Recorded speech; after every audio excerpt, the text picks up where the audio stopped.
LWO1 WeatherNet. Liftoff conditions looking pretty good. ESTS is ready for launch.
Rocky laid on the ground near his overturned truck in pain. Using his remaining energy, he tried to stand, but winced when he applied pressure to his hind legs. There was a sharp pain that seemed to be coming from the left hind leg. He looked over his surroundings. His recycling truck was definitely in bad shape. The front was completely mashed in. There were huge dings and dents all over the back, and the vehicle was missing a wheel. He was able to spot Katie lying on the ground not far from the truck and began limping in her direction. Katie. He tried to call to her, his voice still raspy. Katie. He gently shook her, trying to wake her up, yet she was unresponsive. Katie, wake up. Still no response. He placed a paw on her wrist to try and feel her pulse. Oh no. His eyes widened. Katie, please don't be.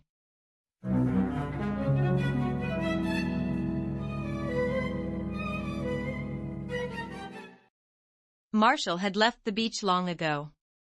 He was completely broken and vulnerable now, having to watch not one, but two of his friends die. He blamed himself for Zuma's death. If he had kept a lookout like Zuma told him, instead of cowering, he would still be here. Not to mention he would still be there if he didn't have to come back for Marshall. It's all my fault. He got eaten because of me. The guilt was eating the Dalmatian alive, slowly making him go insane. He knew that Zuma always used to say that if he had to go, that he would rather take eternal rest in the deep blue, but the way that he was taken away surely wasn't one that he imagined before. Marshall was at the point where he wanted to escape this night. He just wanted it all to end. I can't take this anymore. I just can't. He slammed his fist on his dashboard. Why us? Why? Huh, Bloodbeard? We've never done anything wrong. Tears began to escape him again. Zuma, I'm so sorry. I'm so sorry. As he continued to mentally beat himself up, his pup tag lit up and Rocky's voice came from the other end. Everyone. I'm sorry. I wasn't able to protect Katie. His voice sounded shaky. I need you all to meet me at the park. Come as fast as you can, it's urgent.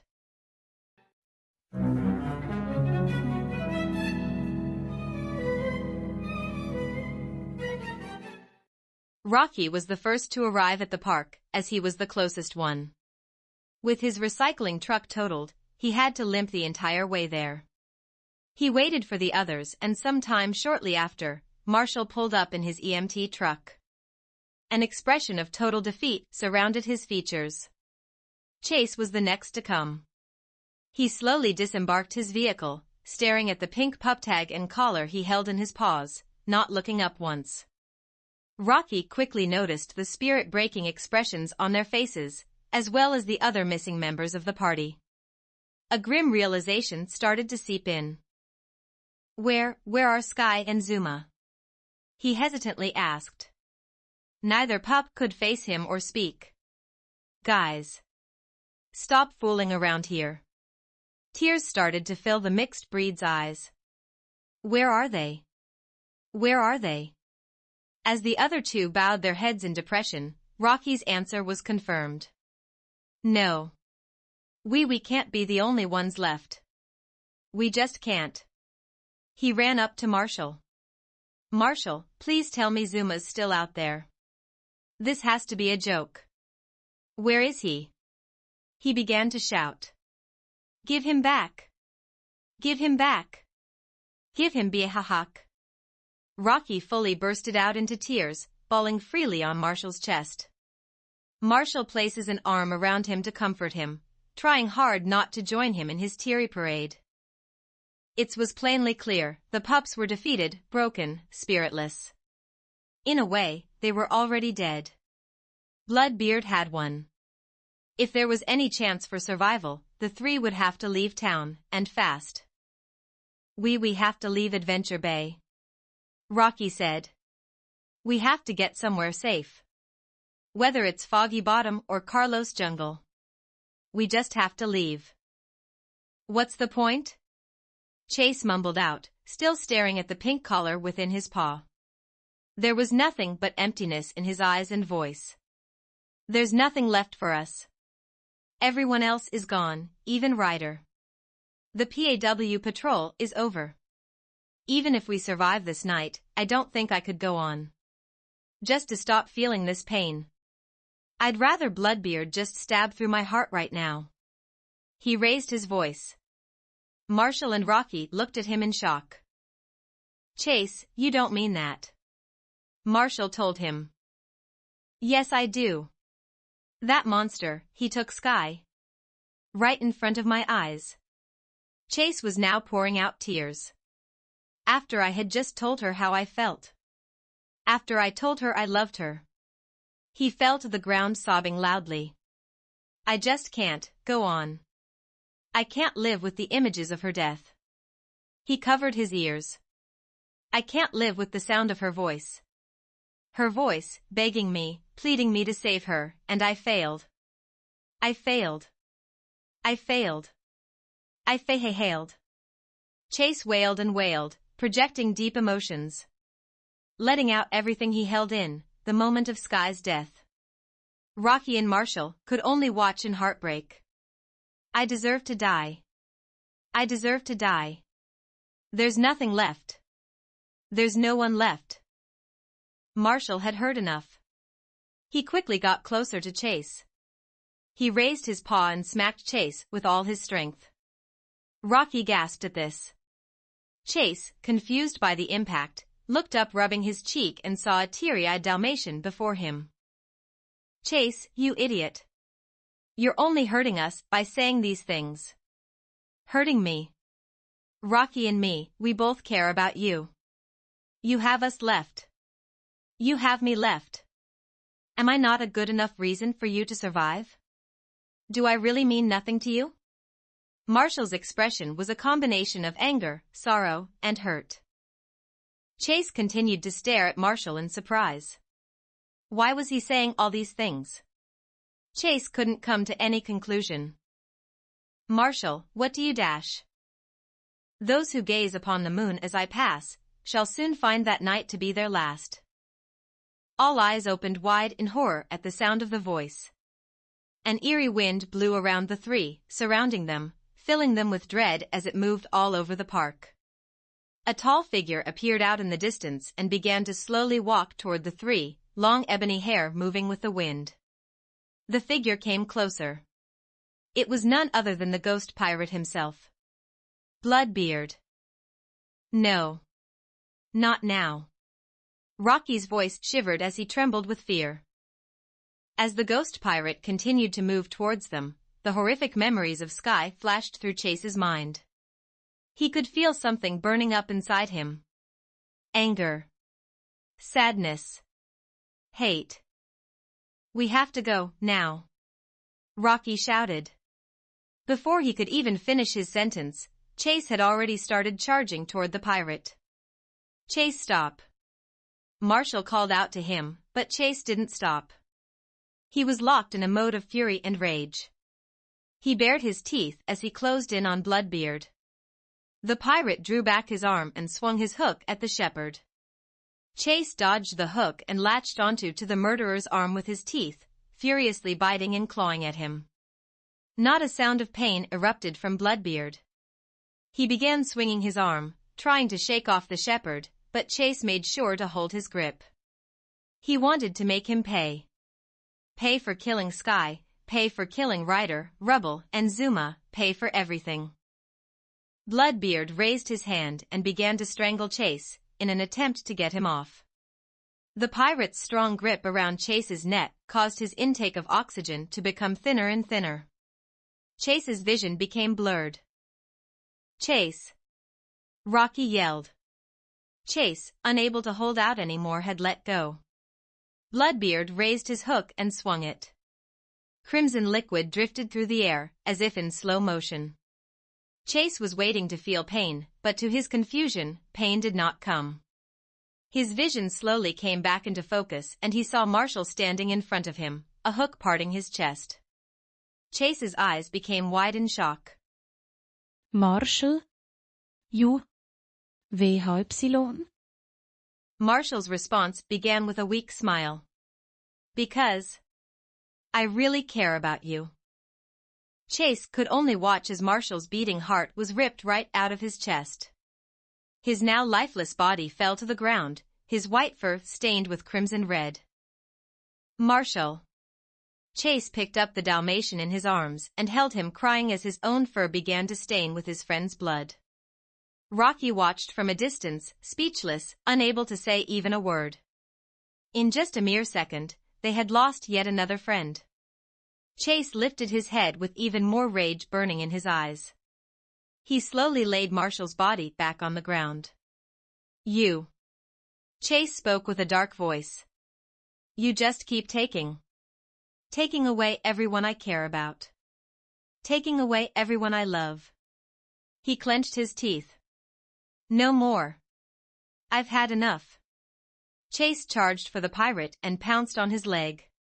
He bit down on the leg repeatedly, but there was no effect. Bloodbeard swung his hook as Chase was trying to move away and cut a big gash on the shepherd's side. Chase winced at the pain, but there was no way that he was going to stop. There was no turning back. Whether he ran or fought back, he knew that no matter what, death would come his way. He continued to attack the pirate, and with each futile attempt, he accumulated more wounds and gashes. Chase. Stop. Just please stop. Rocky screamed within his mind. Chase's body was growing weaker and bloodier. Bloodbeard raised his hook, moving toward him. Is this really the best I can do? Chase asked himself, vision becoming blurry. Am I really unable to save anyone? He closed his eyes. Marshall. Sky. Everyone. Forgive me. Rocky felt his body go cold and numb as he watched Chase's head separate from his body and roll over in the grass. Bloodbeard turned to him and walked forward. No. Chase. Marshall. He stared at both his friends' lifeless bodies. Why? Why did you leave me?